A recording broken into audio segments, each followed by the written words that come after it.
Mafia राज है, गुंडा राज है बिहार।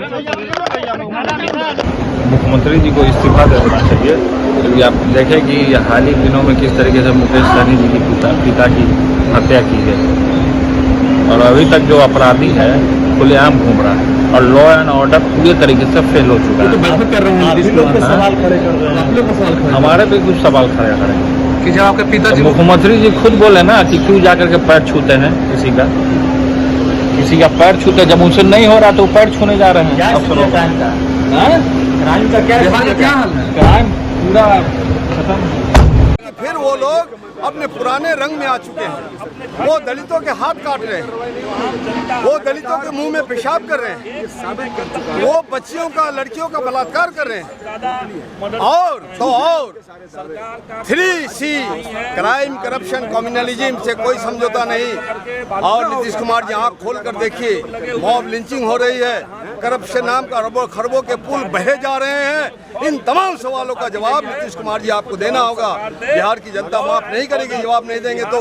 और हम लोग कार्य स्थल के जरिए अलग अलग प्रस्ताव के जरिए बिहार विधानसभा में इसमें विमर्श चाहते हैं और जिम्मेदार जो भी है उस पर कार्रवाई हो, उस पर कटघरे पर लाया जाए और बिहार की जनता को विश्वास में लिया जाए। बिहार में अपराध को रोक लगाना होगा, शांति बहाल करनी होगी, विकास की गति तेज करनी होगी, वरना समझा जाएगा अगर हमारा प्रस्ताव स्वीकृत नहीं होता है तो समझा जाएगा इन तमाम चीजों की जिम्मेदार मुख्यमंत्री नीतीश कुमार है।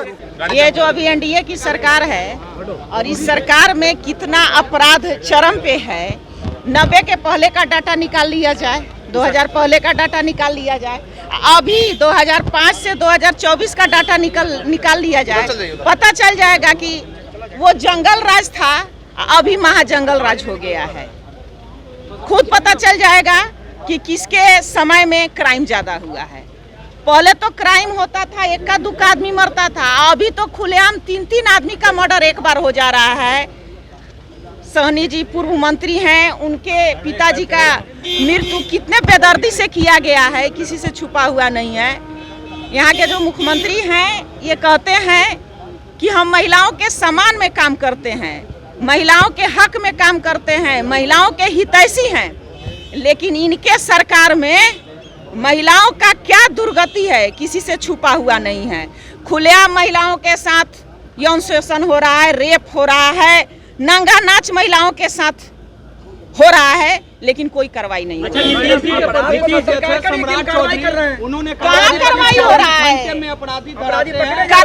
कार्रवाई का मतलब ये होता है कि आज मर्डर हुआ और गिरफ्तारी हो गई। अरे कार्रवाई का मतलब ये होता है कि अगला कोई घटना नहीं घटे, उसको कार्रवाई कहा जाता है। बिहार में सुशासन प्रशासन का इकबाल खत्म हो गया, एकदम बुरी तरह से खत्म हो गया। विशेष राज्य के दर्जे पे क्या कहेंगे? नीतीश जी कहे विशेष राज्य का दर्जा माननीय मुख्यमंत्री जी से मैं आग्रह करूंगी, नम्र निवेदन करूंगी कि इस बार जो पलटी मारे हैं कम से कम विशेष राज्य का दर्जा माननीय मुख्यमंत्री जी ले लें तो हमारे बिहार का विकास होगा। नीतीश कुमार की तारीफ करते थे मैडम, कहते थे नीतीश कुमार महिलाओं के हित में काम करते हैं। जब करते थे तब मैं तारीफ करती थी, आज थोड़ा गड़बड़ा गए हैं तो उनका विरोध कर रही हूँ। पक्ष के लोग जानना चाहेंगे, जब केंद्र में सरकार थी उस समय कांग्रेस आरजेडी की सरकार जब विपक्ष का हुआ करता था केंद्र में जाकर के, तो फिर लालू जी ने उस समय कांग्रेस के लोगों ने बिहार को दर्जा देने का काम क्यों नहीं किया गया करके। हम चाहते हैं कि बिहार के लिए माननीय प्रधानमंत्री हर संभव प्रयास कर रहे हैं विकास की दिशा में जाकर के, और मिल बैठकर बात करना चाहिए। लोकतंत्र है, वहाँ मिल करके समय ले करके उनसे आग्रह करना चाहिए बिहार के बारे में सब कि भाई वहाँ के बारे में दर्जा मिलना चाहिए। लेकिन जो लोग सरकार में कल तक थे, 10 साल तक डॉक्टर मनमोहन सिंह की सरकार थी, 50 साल कांग्रेस पार्टी की सरकार रही, फिर कांग्रेस पार्टी के लोगों को बोलने का अधिकार नहीं है। जब सरकार में स्वयं शामिल थे तो उन्होंने दर्जा दिलाने का काम नहीं किया, उस पर आरजेडी भी शामिल थी। तो निश्चित अब रहा जदयू की बात, तो जदयू को लोग जदयू सरकार में शामिल है तो जदयू को लोग मिल बैठकर बात करना चाहिए, रास्ता निकालना चाहिए, और अच्छा है जाएं और माननीय प्रधानमंत्री समय लें।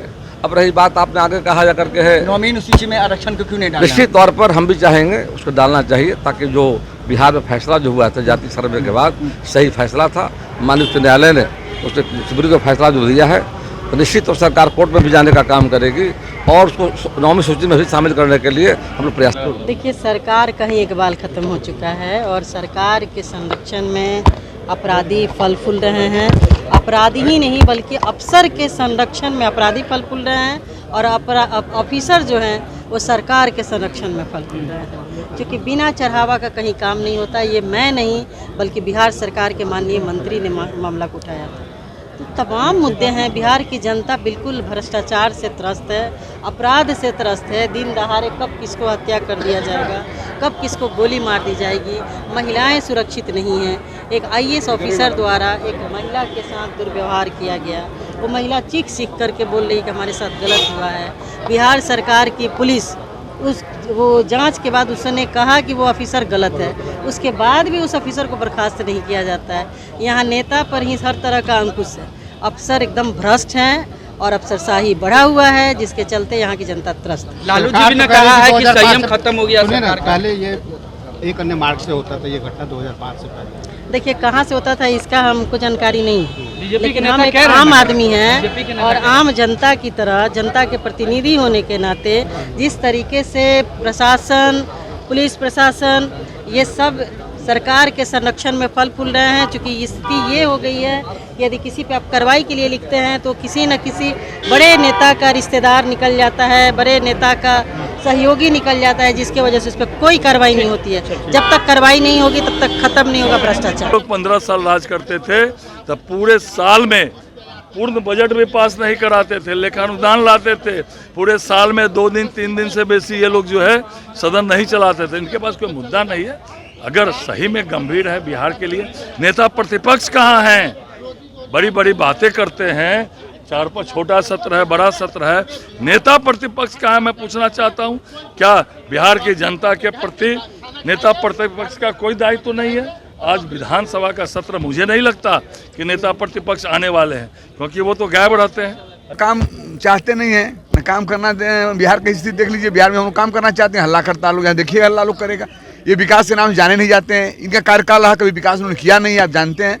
तो निश्चित तौर पर हमारे बिहार के नेता नीतीश कुमार जी लोकप्रिय नेता हैं। ये काम चाहते हैं, देश में भी काम चाहते हैं, प्रदेश में भी काम चाहते हैं। ये लोग हंगामा करना चाहते हैं, कभी काम के नाम पर जाने नहीं गए। बिहार के हालात रहा कार्यकाल में आप जानते हैं, इसलिए हमेशा करते रहते हैं। मतलब कांवड़ यात्रा खूब अच्छी तरह चला। हम लोग बचपन से देखते हैं, हम लोग रास्ते में शरबत पिलाते हैं, पानी पिलाते हैं, खाने का इंतज़ाम करते हैं। उसी तरह से जब मुसलमानों का बहुत सारा जुलूस निकलता है तो हिंदू भाई शरबत पिलाते हैं, खाना खिलाने का इंतज़ाम करते हैं। यह परंपरा है और बनी रहनी चाहिए उसी तरह से।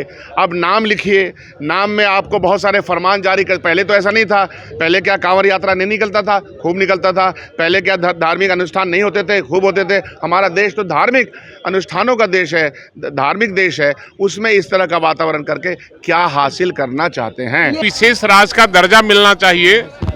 ये पूर्व मुख्यमंत्री आदरणीय राबड़ी देवी के द्वारा तत्कालीन प्रधानमंत्री अटल जी से मांग किया गया था।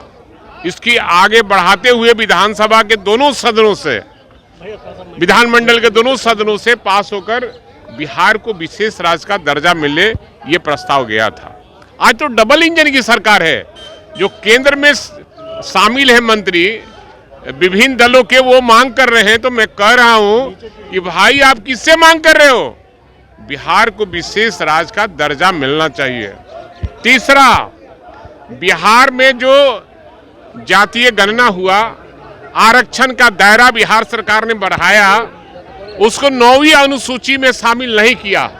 मैं माननीय मुख्यमंत्री से आपके माध्यम से और सदन के माध्यम से मांग करूंगा कि 9वीं अनुसूची में लागू करे आरक्षण के दायरे को, और नहीं तो ये बीजेपी वाले ऐसे ही करते रहेंगे, PIL करते रहेंगे और ये हमारा मामला चलता रहेगा। लेकिन बिहार को इस बात का चिंता नहीं करना है कि क्राइटेरिया आते हैं नहीं आते।